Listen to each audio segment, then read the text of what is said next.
Hi everyone, this is Shiv Vishwakarma. मैं स्वागत करता हूँ आप सबका अपने चैनल करियर ड्राइव पे।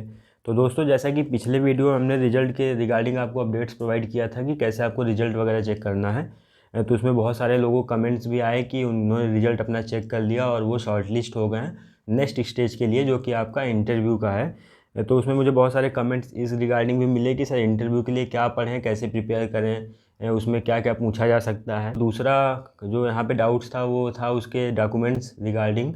तो बेसिकली बहुत सारे लोगों के कमेंट्स ये थे कि डॉक्यूमेंट्स क्या लेके जाने हैं इंटरव्यू के समय। तो डॉक्यूमेंट्स के लिए हम क्या बोलें कि डॉक्यूमेंट्स आप ना अपने साथ एक बैकअप के तौर पे ले जाइए, ठीक है। उसमें आपके जो भी ओरिजिनल डॉक्यूमेंट्स हैं वो ले जाइए और साथ में अपना एडमिट कार्ड भी ले जाइए। हो सकता है कि इंटरव्यू के साथ साथ वहाँ पे आपका डॉक्यूमेंट वेरिफिकेशन वाला भी प्रोसेस वहीं पे हो जाए। तो ऐसा पॉसिबिलिटी है, तो इसलिए अपने बैकअप के लिए आप डॉक्यूमेंट ले जा सकते हैं साथ में, ठीक है। और बाकी जो इंटरव्यू वाला जो रहा कि इंटरव्यू क्या पढ़ना कैसे पढ़ना, मैं उसी बात करने वाला हूँ इस वीडियो में। तो वीडियो को लास्ट तक ज़रूर देखिएगा, क्योंकि इसमें मैं सारी चीज़ डिस्कस करूँगा कि मतलब इसमें जो भी इम्पोर्टेंट क्वेश्चंस हैं जो कि इंटरव्यू में पूछे जा सकते हैं। एक मैंने एनालिसिस किया है जो मतलब और भी जो प्राइवेट बैंक्स हैं जैसे आपके ICICI, एक्सिस और भी बहुत सारे बैंक्स हैं, तो उसमें भी रिलेशनशिप मैनेजर का पोस्ट होता है। तो बेसिकली ये प्राइवेट बैंक में ये वाला पोस्ट होता है। तो इस पोस्ट के रिगार्डिंग इंटरव्यू में क्या क्या क्वेश्चन पूछे जाते हैं, बेसिकली उन सब चीज़ों का मैंने यहाँ पे कुछ इंपॉर्टेंट क्वेश्चंस यहाँ पे उठाए हैं, जिसका मैंने PPT और PDF भी प्रोवाइड करूँगा आपको अपने टेलीग्राम चैनल पे। तो उसका भी लिंक आपको नीचे डिस्क्रिप्शन बॉक्स में मिल जाएगा। आप वहाँ से जाके टेलीग्राम चैनल को ज्वाइन करके वहाँ से PPT और PDF दोनों आप डाउनलोड कर सकते हैं। तो वहाँ पे आपको जो एक्सपेक्टेड क्वेश्चंस हैं, मतलब मैं ये नहीं कह रहा हूँ कि सेम वही क्वेश्चन पूछा जाएगा, लेकिन मतलब जब आपको कुछ भी नहीं पता है उसके रिगार्डिंग, तो अगर कुछ भी उसके बारे में पता हो तो सो फार सो बेटर है वो। तो बेसिकली क्या है कि आपको कुछ एक आइडिया तो मिल जाएगा कि इंटरव्यू में किस तरह के क्वेश्चन पूछे जाते हैं ज़्यादातर बैंकिंग सेक्टर में। तो वहाँ पे आपको 60 क्वेश्चंस मिल जाएंगे, जिसमें आपको मतलब 90 आपका कवर हो जाएगा। और बाकी वो तो इंटरव्यूअर के ऊपर डिपेंड करता है कि उसमें कैसे क्या क्वेश्चन पूछ ले। तो सबसे मेन जो सबसे ज़रूरी बात है, इंपॉर्टेंट बात ये होती है कि आप जब इंटरव्यू फेस कर रहे होते हैं तो वहाँ पे आप क्वेश्चन को किस वे में टैकल कर रहे हैं, कैसे हैंडल कर रहे हैं उसका मतलब आप कैसे आंसर कर रहे हैं। पॉजिटिव वे में हमेशा आंसर दीजिएगा और जितना पूछा जाए बस उतना बताइए। उसमें क्या है कि आप मतलब ज़्यादा घुमाने की कोशिश मत करिए। और क्या कहते हैं, आपको नहीं आता है तो सीधे बोल दीजिए नहीं आता है, ठीक है। तो उसमें फालतू का मतलब इधर उधर उसको ऐड ऑन करके इधर उधर मतलब उसका आंसर देने की ज़रूरत नहीं है उस तरह से। तो एकदम आप एकदम मतलब एक पॉजिटिव वे में आंसर दीजिए और मतलब जो भी आंसर हो आपके वो एक मतलब ऑथेंटिक हो उस तरह से, ठीक है। तो बेसिकली यही देखा जाता है इंटरव्यू में कि आप क्वेश्चन को टैकल कैसे कर रहे हैं, जो इंटरव्यूअर आपसे क्वेश्चन जो कर रहा है, ठीक है। तो ये आपको ईजिली आपको 60 क्वेश्चन मिल जाएंगे PDF और PPT में, ठीक है। अब मैं इसमें बता दूं कि अब इसमें इसके अलावा भी आप क्या पढ़ लीजिए इंटरव्यू के लिए।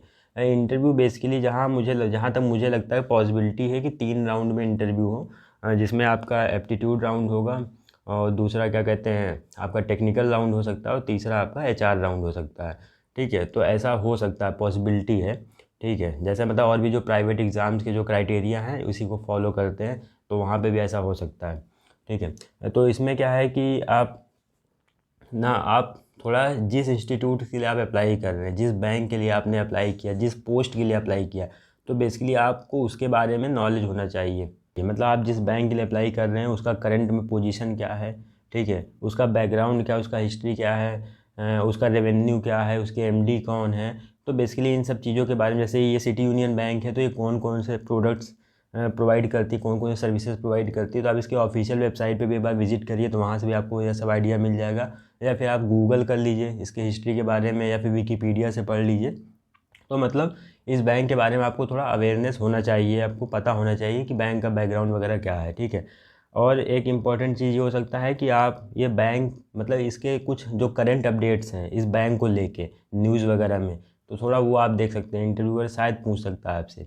जैसे मैं आपको एक एग्जांपल दूं कि अभी एक दिन पहले ही टाइम्स ऑफ इंडिया मतलब न्यूज़पेपर में, इंग्लिश न्यूज़पेपर में ही इसके रिगार्डिंग एक करंट अपडेट्स ये मिला है कि जो सिटी यूनियन बैंक है उसने टाई अप किया है श्री राम जनरल इंश्योरेंस के साथ, अपने इंश्योरेंस जो प्रोडक्ट्स हैं उनको डिस्ट्रीब्यूट करने के लिए, क्योंकि जो बैंक्स होती हैं तो उनको अथॉरिटी नहीं होती किसी भी इंश्योरेंस पॉलिसी या इन सब चीज़ों को खुद से वो मतलब सेल कर सके। उसको किसी ना किसी जो इंश्योरेंस वाली जो ये संस्था होती हैं, इंस्टीट्यूशंस होती हैं, उनके साथ टाई अप करके ही वो उन सब चीज़ों को सेल कर सकती है। तो इसका जो श्री राम जनरल इंश्योरेंस, वो बेसिकली इंश्योरेंस और पॉलिसी के लिए, तो उसके साथ टाई अप की है कि अपने जो भी पॉलिसीज़ या इंश्योरेंस वगैरह हैं उनको डिस्ट्रीब्यूट करने के लिए, सेल करने के लिए।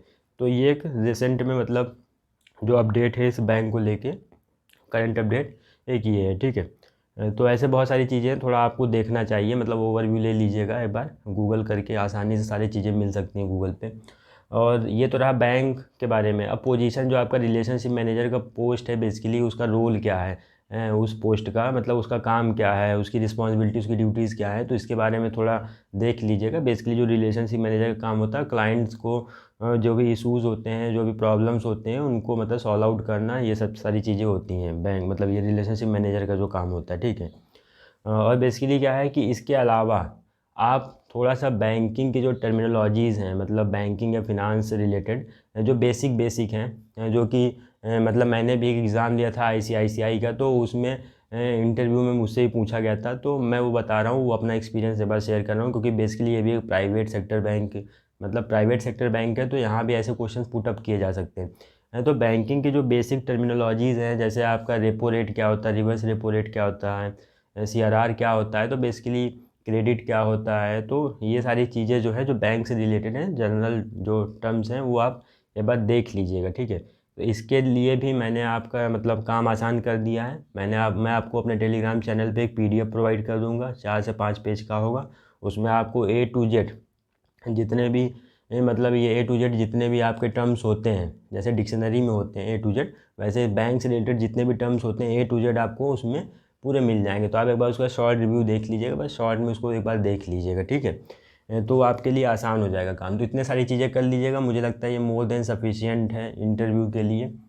और इससे ज़्यादा क्या ही पूछेगा, ऐसा भी नहीं कि यूपीएससी लेवल का पूछ लेगा, ठीक है। यूपीएससी का तो इंटरव्यू है नहीं, तो बेसिकली ऐसे ही रहेगा कुछ। और बाकी आप बस इतना ध्यान रखिएगा, वहाँ पे जब भी बैठिएगा इंटरव्यू में, तो जो भी क्वेश्चन आप आंसर करिएगा पूरे कॉन्फिडेंस के साथ करिएगा। अगर आता है तो, नहीं आता है तो सीधे बोल दीजिए नहीं आता है, ठीक है। और बाकी मतलब फालतू उसमें चीज़ें ऐड ऑन मत करिए, जितना पूछता है उतना। जैसे इसमें एक इम्पॉर्टेंट ये हो सकता है, जैसे वो बोल देगा अगर आपको कि how will you introduce yourself, तो बेसिकली आप क्या है कि अपने बारे में, अपनी एजुकेशनल क्वालिफिकेशन, हॉबीज़, इंटरेस्ट, ये सब बता के बस इतना रख दीजिए। ये नहीं कि आप फैमिली के बारे में बताने चले गए, ठीक है, पूरा सब चीज़ पूरा ब्यौरा देने लगे। तो जितना पूछा बस उतना ही रखिए, ठीक है। एकदम उसी चीज़ पे स्टिक रहिए और हमेशा पॉजिटिव वे में आंसर दीजिए। शायद आपको घुमाए तो मतलब आप उसका भी जो भी आंसर दीजिए, कोई भी ऐसी सिचुएशन टाइप का क्वेश्चन दे सकता है, तो उसमें भी आप एकदम पॉजिटिव वे में आंसर दीजिए। तो ये आपको सारी चीज़ें, ये रही आपकी इंटरव्यू के रिगार्डिंग। ये हमें कुछ स्ट्रेटजीज़ आपको जो मैंने डिस्कस कर दी हैं कि बेसिकली आपको ये फॉलो करना है इंटरव्यू को फेस करने के लिए। ये पीपीटी आप मेरी स्क्रीन पे देख सकते हैं, तो इसमें आपको काफ़ी चीज़ें मिल जाएगी, इंटरव्यू स्ट्रेटजी वगैरह, बैंकिंग टर्मिनोलॉजीज़। इसके लिए मैं अलग से पीडीएफ वो उसमें प्रोवाइड कर दिया हूँ, इसमें ऐड कर देता तो ये पीपीटी काफ़ी बड़ी बन जाती। और फिर इसमें इंटरव्यूज़ क्वेश्चन में जो भी एक्सपेक्टेड है, मैं ये नहीं कह रहा हूँ, दोबारा कह रहा हूँ कि ये कंफर्म नहीं है कि सेम ऐसे ही क्वेश्चन पूछेगा, लेकिन ये मतलब जितने भी अभी तक क्वेश्चन पूछे गए बैंक्स वगैरह में, उनको मैंने यहाँ पे इकट्ठा करके एनालाइज करके जो भी इम्पोर्टेंट मुझे लगा, तो यहाँ पे मैंने रख दिया कि एक्सपेक्टेड है कि ऐसे आ सकते हैं, इस टाइप के होंगे, ठीक है। तो बेसिकली आप इतना भी तैयार कर लेंगे तो आपके अंदर एक कॉन्फिडेंस अपने आप बिल्डअप हो जाएगा। जब आपको खुद ही नहीं पता है कि अभी आपको क्या पढ़ें, कैसे शुरू करें, इंटरव्यू के लिए क्या प्रिपेयर करें, तो इतने से ही काफ़ी आपको कॉन्फिडेंस मिल जाएगा, ठीक है। बाकी आप गूगल का यूज करिए, वहाँ से आप बैंक के बारे में, पोस्ट के बारे में, और भी जो भी बैंकिंग के टर्मिनोलॉजीज़ हैं, इन सब चीज़ों को पढ़िए, बार देखिए। अच्छा, अभी इसको लेके भी कोई भी ऑफिशियल नोटिफिकेशन इसकी ऑफिशियल वेबसाइट पे अपडेट नहीं हुआ है कि इंटरव्यू कब होगा, ठीक है। तो अभी आपके पास टाइम है, आराम से इसके लिए प्रिपेयर कर सकते हैं। एक स्टेज क्लियर ही कर लिया आप लोग, दूसरा भी हो ही जाएगा। मेरा मतलब मेरी बेस्ट विशेज़ है आपके साथ कि शायद ही आपको हेल्प कर जाए। और मतलब मैं मतलब पूरा 100% नहीं बोल सकता हूँ, लेकिन 99% है कि आपको कहीं ना कहीं हेल्प करेगा आपके इंटरव्यू में, जो मैं आपको मटेरियल प्रोवाइड कर रहा हूँ, ठीक है। तो इसको एक बार ज़रूर देख लीजिएगा, टेलीग्राम से जाके डाउनलोड कर लीजिएगा। लिंक भी आपको नीचे डिस्क्रिप्शन बॉक्स में टेलीग्राम का मिल जाएगा, ठीक है। ये तो रहे आपके क्वेश्चन ठीक। और बाकी और एक जो इम्पॉर्टेंट चीज़ ये था कि मुझे कुछ जो कमेंट्स मिले उसमें से एक तो आपका डॉक्यूमेंट वाला था, वो मैंने क्लियर कर दिया कि डॉक्यूमेंट अपने साथ लेके जाइएगा इंटरव्यू के लिए, जब भी जाइएगा बैकअप में रख लीजिएगा, क्योंकि हो सकता है डॉक्यूमेंट वेरिफिकेशन इंटरव्यू के पहले या इंटरव्यू के बाद हो जाए, ठीक है। ये हो पॉसिबिलिटी हो सकती है ऐसा कुछ। और वैसे भी आपको जो कुछ भी होना होगा तो आपको मेल या फिर एसएमएस के द्वारा एक बार अपडेट ज़रूर किया जाएगा कि आपको क्या लेके जाना है इंटरव्यू में, क्या लेके नहीं जाना है, हर चीज़ आपको प्रोवाइड किया जाएगा। और एक जो कमेंट मुझे मिला था कि बहुत लोग को ये दिक्कत थी कि जो इंटरव्यू का लोकेशन है वो कहाँ रहेगा। बेसिकली जो बैंक का हेडक्वार्टर है ये तमिलनाडु में है, ठीक है। तो क्या मतलब तमिलनाडु जाना पड़ेगा, मतलब चेन्नई जाना पड़ेगा इसके लिए, इंटरव्यू के लिए वहाँ बुलाया जाएगा। तो इसके लिए भी मैंने आज सुबह ही इसके हेल्पलाइन नंबर पर कॉल किया है, उसकी रिकॉर्डिंग भी मेरे पास है, मैं वो भी आपको वीडियो में प्रोवाइड कर दूंगा। इसकी रिकॉर्डिंग आप खुद सुन सकते हैं, ठीक है। तो मैंने बात किया है उनसे और उनसे मैंने पूछा तो उन्होंने बेसिकली पहले मुझे बताया कि सर आज बैंक तो ऑफ है, ठीक है, तो आपको पूरा मतलब एकदम कंफर्म नहीं मतलब आपको कंफर्मेशन में नहीं दे सकती, ठीक है। लेकिन ये है कि उन्होंने ये बोला कि जो इंटरव्यू का लोकेशन होगा वो आपको मेल के द्वारा या फिर एसएमएस के द्वारा आपको अपडेट ज़रूर किया जाएगा उसके बाद ही, क्योंकि इस हो सके क्योंकि ऑल ओवर इंडिया लेवल का था तो ज़रूरी नहीं है कि सबको चेन्नई ही बुलाया जाए, ठीक है।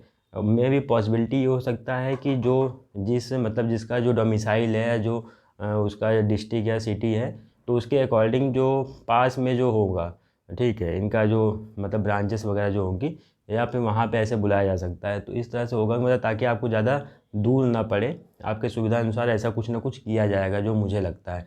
और वैसे भी उन्होंने भी कंफर्म कर दिया है कि क्या कहते हैं कि मतलब चेन्नई ज़रूरी नहीं है कि सबको चेन्नई बुलाया जाए, ठीक है। जो सदर्न इंडिया के हैं तो उनके लिए हो सकता है कि इंटरव्यू के लिए जो एक सेंटर हो वो चेन्नई, यहाँ पे चेन्नई या तमिलनाडु में रख सकते हैं। जो नदर्न इंडिया में उनके लिए हो सकता है दिल्ली वगैरह या फिर जो वहाँ पास पड़ता हो, ठीक है, सबके लिए तो उस तरह से यहाँ पे डिसाइड किया जाएगा। तो उसके लिए आप चिंता मत करिए कि इंटरव्यू का लोकेशन कहाँ रहेगा, आप बस इंटरव्यू के लिए प्रिपरेशन शुरू करिए, इंटरव्यू के लिए प्रिपेयर करिए। और भी कोई डाउट्स होते हैं या कोई भी कन्फ्यूज़न होता है कमेंट बॉक्स में ज़रूर कमेंट करिए, मैं सभी कमेंट्स का रिप्लाई करता हूँ। आपने देखा ही होगा हर किसी के कमेंट्स का मैं रिप्लाई करता हूँ, तो आपको वहाँ पे सॉल्यूशन मिल जाएगा। और बाकी टेलीग्राम चैनल को ज़रूर से ज़रूर ज्वाइन कर लीजिए, वहाँ से पीडीएफ पीपीटी और जो बैंकिंग टर्मिनोलॉजी के जो पीडीएफ है उनको आप डाउनलोड कर लीजिए वहाँ से और पढ़ना शुरू कर दीजिए। और चैनल को अभी आपने अगर सब्सक्राइब नहीं किया है तो सब्सक्राइब कर लीजिए, नोटिफिकेशन का जो बेल है वो ऑन कर लीजिए ताकि आपसे कोई भी क्या कहते हैं नोटिफिकेशन मिस आउट ना हो। तब तक के लिए मिलता हूँ नेक्स्ट वीडियो में। जय हिंद, जय भारत। जय ma'am, I want to ask that कि मैम जो इंटरव्यू का जो लोकेशन है, जैसे कि अभी रिजल्ट डिक्लेयर हुआ बेसिकली इसका रिलेशनशिप मैनेजर पोस्ट के लिए, तो मैम इसमें इंटरव्यू का लोकेशन क्या क्लियर हो रहेगा? गया या मैम डिक्लेयर हो गया? लोकेशन। तो मैम मेरे पास जो नोटिफिकेशन आया उसमें ये आया कि आप मतलब इंटरव्यू के लिए शॉर्ट लिस्ट हुए हैं। तो बेसिकली मैम इंटरव्यू का लोकेशन क्या रहेगा? इंटरव्यू का लोकेशन या मैम तो चेन्नई मैम बेसिकली मतलब सभी हमके के लिए लिए तो नहीं आएगा, या के मैम लिए वो तो दूसरी डिपार्टमेंट है, इधर पर नहीं आएगा सर, वो स्टेटस तो मैम आप इसका कंफर्मेशन नहीं दे पाएंगे? नहीं सर, इधर पर नहीं आएगा। तो आज तो छुट्टी है, या मैम तो आपके लिए मेल आएगा सर अच्छा मैम, लोकेशन तो या क्या ma'am message okay ma'am, mail के अकॉर्डिंग मतलब वो नोटिफाई किया जाएगा? क्या मेल? मतलब मैम मतलब मेल पे नोटिफाई किया जाएगा इसके लिए कि लोकेशन क्या हम्म है?